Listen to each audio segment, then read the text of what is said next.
Serious question right now. What is it that drives people into risking their neck in a practically lost battle when the wisest decision would have been to just not do anything at all? Like, is it naivety, an innate desire for heroism, or perhaps something more profound that compels characters to step forward and think, guess I'll go save everybody, without having the track record that they will even be worth holding a weapon in the first place? Those are both really great questions that sadly I don't think we'll ever see answered in our lifetimes, or at the very least not in the foreseeable future anyways. Alright, leaving my daily rant about main character syndrome aside for a minute, let's instead steer towards some actually great and exciting topics, shall we? So something I believe we've all said, or at the very least had a thought cross our mind when playing a Souls game is, what if guns? So yeah, apparently someone very capable thought the exact same thing and went ahead and wrote that idea until it became reality. Introducing Remnant from the Ashes, a third-person shooter that is greatly inspired by the series of highly successful titles made by From Software, drawing heavily from those games' combat as well as storytelling veins while still offering a fresh take on the subgenre for players to explore. Out since 2019, the game already has a sequel in store for fans to go grab, and as it is known, if a sequel exists, then that's got to mean this first entry must have done something pretty darn right. Developed by the aptly named studio Gunfire Games and published by Perfect World Games, Remnant really does feel like something truly special. And I do not say this solely because of its concept, which I'm a huge fan of by the way, but more so because while it's definitely not reinventing the wheel in any way, shape or form, its ability to deliver thrilling battles and adrenaline-pumping action sequences consistently throughout its entire length are just so mouth-watering it cannot be denied. The truth is, Remnant's core allure lies in its captivating combat and immersive gameplay. In other, less generic-sounding words, it's a game that takes the essence of magic users from the Souls games and amplifies it to an extraordinary level. The experience in this game hits like nothing else, as if the developers harness the very energy of those spells and unleash them in a frenzy of bullets that draw players into a whirlwind of exhilarating battles and strategic encounters, if that makes any sense at all. Additionally, the inclusion of co-op gameplay adds an exciting layer to the equation, even though I couldn't fully explore it myself given my current lack of gaming companions. Set in a decaying post-apocalyptic world, the game's plot revolves around the insidious spread of the Root, an unprecedented corruption with origins deep within the earth where its malevolent tendrils have been ravaging the planet for untold ages.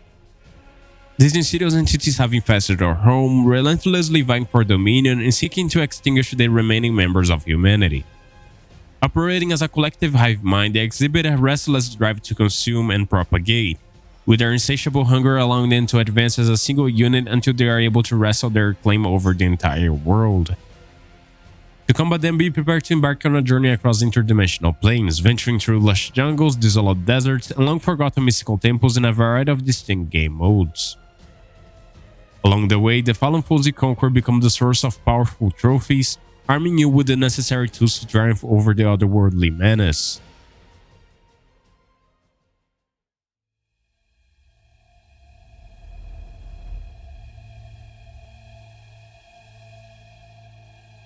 In the dimly lit prologue of Remnant from the Ashes, as we take our first steps out of the Death's Door and into this treacherous, unforgiving world, the game thrusts us into the shadow remnants of once thriving civilizations which are now nothing more than crumbling relics of the past.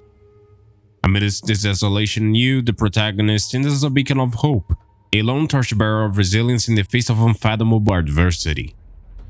As you delve deeper into this nightmarish realm, the threads of the game's narrative begin to unravel, revealing hidden truths about the origins of the corruption and the pivotal role you must play in the battle to reclaim a world teetering on the brink of annihilation. Faced with such a bleak reality, the humans we were immediately killed sought refuge in a place known as War 13. A last bastion of hope amidst the chaos of the outside world. Within these secluded and fortified walls lies a sanctuary for the few who, like ourselves, managed to survive the initial onslaught of the Root, forming a resistance against the relentless tides of invaders, refusing to surrender to the interdimensional terror. As the beating heart of the game, War 13 serves as a focal point for players to regroup, rearm, and try to understand the mysteries of their surroundings. Here, players can upgrade their gear, interact with intriguing NPCs, and plan their next journey into the unknown. It is here in the heart of these labyrinthine corridors of the structures-like structure where our story truly commences, the strategic center of our fight against the enemy which threatens our very existence. After having gathered our strength, our plan of action forged in the crucible of desperation and necessity is set brightly clear ahead of us. We must venture forth in search of the elusive knowledge that holds the key to restoring our world in daring forays into the hostile territories infested by the root, which just so happens to be kept by an old dude who hasn't been seen in ages and is presumed dead, so we're off to a good start. Meanwhile, even though our enemies' numbers are vast, their durability is nowhere near insurmountable, meaning that to strike back we just need some unwavering resolve and a ton of ammo.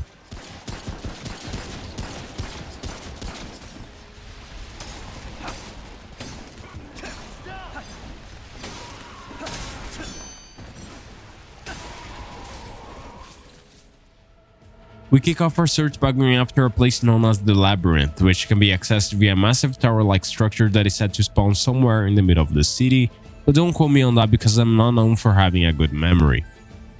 Anyways, point is that all we know at the start of the game is that the root must be stopped no matter the cost, and to understand how this can be achieved, we'll go on a quest toward the location that defies the laws of physics with spinning rings and eerie magic portals with absolutely no promise we'll be able to return intact. Needless to say, the desire to comprehend the evil entities through nature is what would drive the narrative forward, pushing players to explore the unknown to confront the ever-present threat. Now, you're probably wondering, for such a long journey, how are we even getting around? I mean, if we gotta go to the end of the world just to kick off our journey, then the game better have some plans in place to ensure our travel will be as pleasant as it can possibly be. And that they do. Acting as the game's main method of locomotion, these massive glowing orange pieces of candy known as world stones can take us anywhere in an instant via good old fast travel. There are also tiny checkpoint shards scattered across the world which we can interact in the same way, being the game's equivalent of the bonfire concept we're all familiar with, having menus that allow you to change the difficulty, game modes, and the rest of the fancy stuff. Beware though, as resting in them allows enemies to respawn, so sometimes it's a good idea to just skip past some if you're feeling confident on your skill to handle trouble a little longer without dying. With transportation all set and ready to ride, as we step beyond the protective walls of R13, the image of what we once knew as our world begins to fade before us in a terrifying review. Since humans began to vanish, our absence enabled the streets to crumble, creating an urban environment riddled with decay as Mother Nature started to reclaim its territory with a life-strangling force. From yawning craters dotting the cityscape to the unchecked proliferation of weeds, derelict buildings were left in ruins, and the few shutters that somehow managed to remain standing were made into prime breeding ground for ambushes, leaving the bustling sound of crowds to be replaced by the hauntingly deafening sound of silence.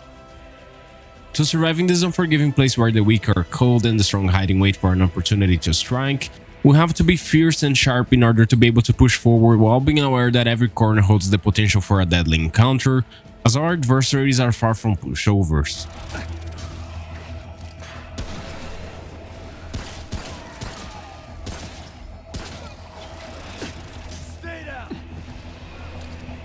Now that we're completely exposed, each move we make is a gamble not only our life but also the future of our planet, meaning that our journey will be ultimately defined by our ability to adapt, endure, and confront those who seek to annihilate what remains of humanity's legacy head-on, without fear of losing ourselves in the process. On this perilous journey, the stakes are high, but our advantage lies in the fact that we no longer have any attachments left, no family that we can recall, no friends beyond those we just met, and therefore there's no need to ever hold back. As a matter of fact, our journey has only just begun, and the challenges that await ahead promise to be as ruthless as they are formidable. In the next section, we'll dive into the heart-pounding combat that awaits as we confront the root and their otherworldly ilk, forging our path to victory in this battle for survival to find out what kind of fate awaits us.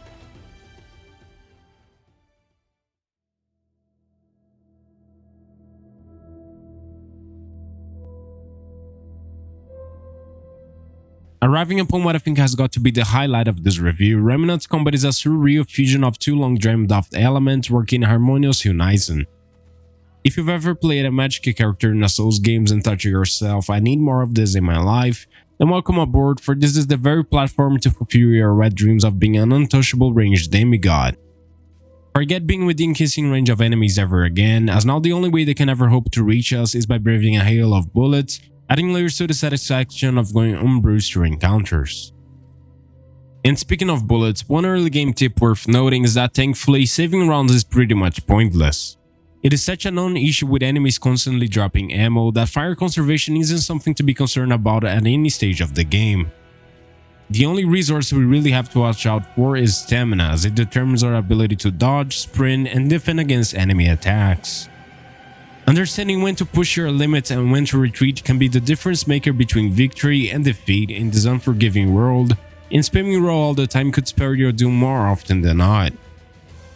Featuring a sweet blend of melee and ranged methods of engagement, Remnant's combat is definitely the cornerstone of its allure. Over there, pretty much every skirmish evolves into a pulse-pounding ballet where gunplay and close-quarter combat are masterfully intertwined to create a dynamic and exhilarating experience made with unmatched flair.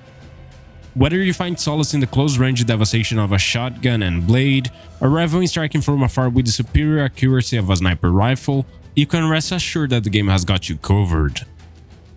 To expand a bit upon the meaning of "the game has got you covered," when starting up the game still fairly early on, players have the opportunity to choose from a few distinct class archetypes. Scrapper, the brute that walks in melee range and have a slap contest with their enemies, Ex-Cultist, which is like the caster of the bunch, and Hunter, the badass that dips in and out of the way of danger whenever they please. It is important to note that these initial choices serve more to guide you and not define your build. They mainly determine your starting equipment, and as nothing set in stone, you have every possibility to revisit your decision later down the line if you so choose to walk a different path. While it may seem hasty to shower the game with praise, I cannot help but admire its boldness in demanding players forge synergies with their weaponry to conquer adversaries who won't simply stand idly watching us decimate them like brainless dummies, being able to return fire for a change of routine. And although the game's departure from conventional up-close combat style might initially arouse concerns of omission of a vital part of what makes Soulslikes what they are, further exploration of the game reveals that maintaining a considerable distance from certain individuals is by far the best invention in the history of inventions. Let it be written, the ultimate test of our mettle are as tough as they come, and overcoming these behemoths demands a seriously cautious approach. That's right, and contrary to common expectations, I'm happy to report that attempting to kite the hulking brutes we often classify as bosses while gradually whittling them down remain as difficult a task in Remnant as it is in any other game. As a matter of fact, these advanced enemies, which are the epitome of any respectable Souls-like, have a tendency to be perceived as predictable, slow-moving, oversized creatures, but in this particular case they are the total opposite of that, appearing to have been meticulously designed with the sole intention of challenging our preconceived notions.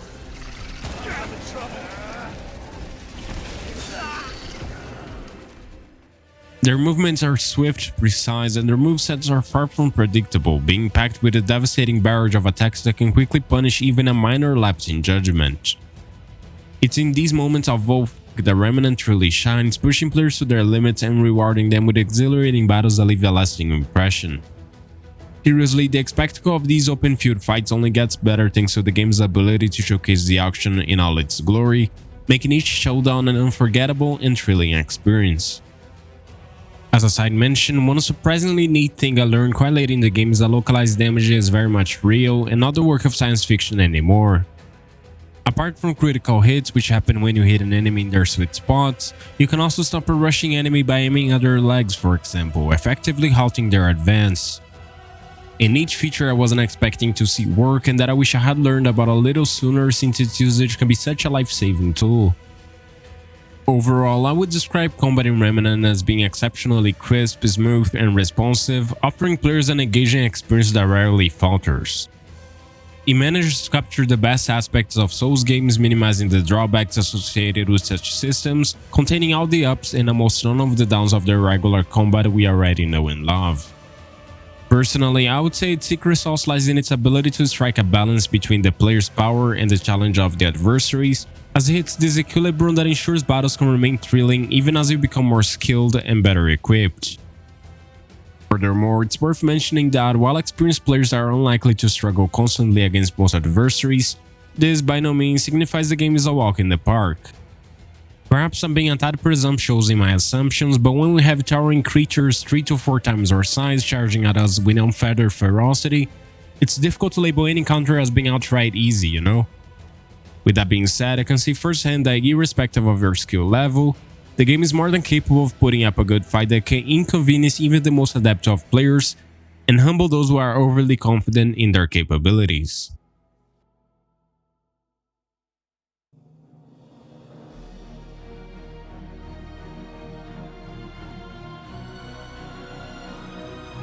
As we discussed a moment ago, ridding the world of such troublesome folk is by no means an easy task, getting even harder when we consider our enemies come in seemingly endless numbers. With that being said, to aid us in this perilous endeavor, we'll have to search far and wide for the various avenues for self-improvement the game promotes for us to be able to stand a chance against these formidable foes. Alright then, if improvement is what you seek, you have come to the right place, as we'll now be discussing the multiple ways getting stronger can be achieved in the game. Taking the form of a robust, multifaceted system, progression in Remnant feels distinct in the sense that common stats like strength, dexterity, etc. are basically non-existent, meaning that for us to improve, we actually have to do some considerable legwork. As you traverse the game's diverse landscapes, you'll come to acquire valuable crafting materials, which are essential for upgrading our weapons and armor. After stuffing up our pockets with more spare parts than we could ever need, skilled craftsmen and NPCs can be interacted with to refine our gear, bolstering its damage output, armor ratings, and even unlocking powerful weapon mods. Regarding these mods, which are admittedly quite juicy sounding, they are, in short words, a major gameplay component that offers players the ability to tailor their firearms to their unique playstyles. In general, the normal mods, as well as their unremovable counterparts, are capable of defining a weapon's identity, possessing the ability to alter our approach to combat immensely. Therefore, understanding the ideal synergy between weapon mods and your chosen playstyle is crucial for obtaining success in the game. Another major aspect worth discussing that is still related to progression is the acquisition of traits, which are essentially talents made to enhance various aspects of our character. These are acquired based on the actions and experiences of the player character and can be leveled up using knowledge points. For example, you won't be able to gain a trait that boosts melee damage if your preferred playstyle revolves around engaging enemies from a safe distance, and vice versa. This dynamic system encourages players to diversify their gameplay styles and engage with different aspects of the game to unlock a wide range of unique abilities and enhancements for their character.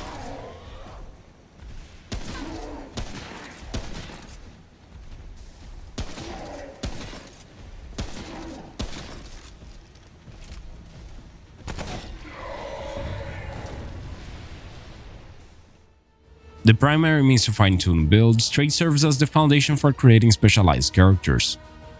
For what I had running, the traits that worked best were the ones that increased the speed of certain actions such as reloading or the usage of consumables. In the game, the action that raw firepower is the best stat is quickly dispelled, and while heavy weaponry and massive damage outputs are undeniably appealing, they don't always translate into guaranteed success when it matters most.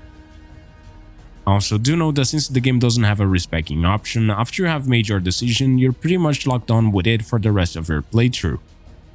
While this can be quite annoying at first, I found that the game gave me plenty of points to upgrade the exact skills I needed, plus some extra to spare, so unless you make some really terrible decisions and have a change of heart, then you should be fine at the very least. If you think you could handle some advice, the best tip I can give you in regards to talents is to hold on to your skill points until you find the ones that you are least likely to regret choosing later down the line. This way you can go ham without fear that your choice might have terrible consequences if it turns out that there are better talents to choose from as the game progresses. Another noteworthy aspect of Remnant is how it managed to weave exploration with the process of us growing stronger. Beyond being huge motivators on the progression front of gameplay, each of the elements mentioned before contributes greatly to fostering a heightened engagement with exploration, instilling a sense of curiosity that compels players to scour every nook and cranny more thoroughly, even if some locations might seem initially unpromising. Even though not every venture yields immediate rewards, the promise of character enhancement is more than enough to keep someone who cannot bear missing out on some nasty upgrades biting the nails off their fingers. Additionally, the knowledge gained from exploring the game's lore-rich world can unveil secrets that provide substantial advantages. Whether you're uncovering the history of the mysterious route or deciphering cryptic messages, exploration isn't just about sightseeing. It's a fundamental aspect of empowering your character for the trials ahead. However, while the potential benefits are abundant, personal motivation plays a significant role, and I must admit I occasionally succumb to laziness choosing to skip past certain lore entries. Nevertheless, the undeniable value of exploration in Remnant remains marred only by the outrageous design of the minimap, which frequently hampered my excitement to round another corner. Seriously, whoever came up with the idea of implementing a neon minimap that conceals entire sections of itself depending on your position must have had a peculiar sense of game design. It is honestly so bad that navigating through the game world becomes a frustrating ordeal as you grapple with deciphering areas you have already explored. Attempting to achieve completionist goals in such circumstances feels like an exercise in futility, fitting for those seeking the ultimate masochistic experience.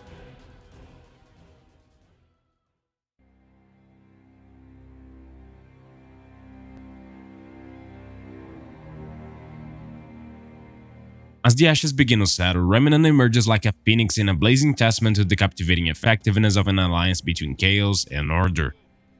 While it pays obvious homage to the giants and beloved franchises laid before it, it refuses to be a mere imitation, offering players a fresh perspective and a unique blend of intense combat, intricate world building, and cooperative gameplay that is nothing short of remarkable. All in all, Remnant was a delightful surprise that not only met but far exceeded my expectations. At first glance, it appeared to be another run-of-the-mill action-adventure title, but as I delved deeper into its intricacies, I discovered a true gem of a game. In conclusion, it stands as an exceptionally impressive title, even if its duration felt slightly shorter when compared to similar games, an understandable aspect when considering the studio scale. Still, while occasional issues did crop up as they always do, they didn't come close to ruining my overall enjoyment of the game, solidifying its place as a standout experience that deserves recognition and praise. Furthermore, one aspect I found to be quite noteworthy was the game multiplayer that, again, I unfortunately didn't get to explore much of it myself. This cooperative element adds a whole new dimension to the experience, turning every encounter into an exhilarating team effort that sets Remnant apart in a genre that often emphasizes solo play. Now, before we get to call the curtains on this review, I must emphasize that although the game's campaign was relatively short, you should be aware that its longevity can extend far beyond a single playthrough. With a massive replayability due to its many game modes, which I didn't explore much due to lazy, I'm willing to bet that if they're half as good as the main game, they're undoubtedly worth the try. With all the pieces of the puzzle now in their rightful place, I can confidently declare that Remnant from the Ashes is a title I'm genuinely grateful not to have missed out on. A remarkable surprise to be sure, the game basically proved its worth nearly every time I expected it to fail, winning my respect just by letting me eat my own words. An ambitious project that has already paid off spectacularly and that is yet to reach the fullest of its potential.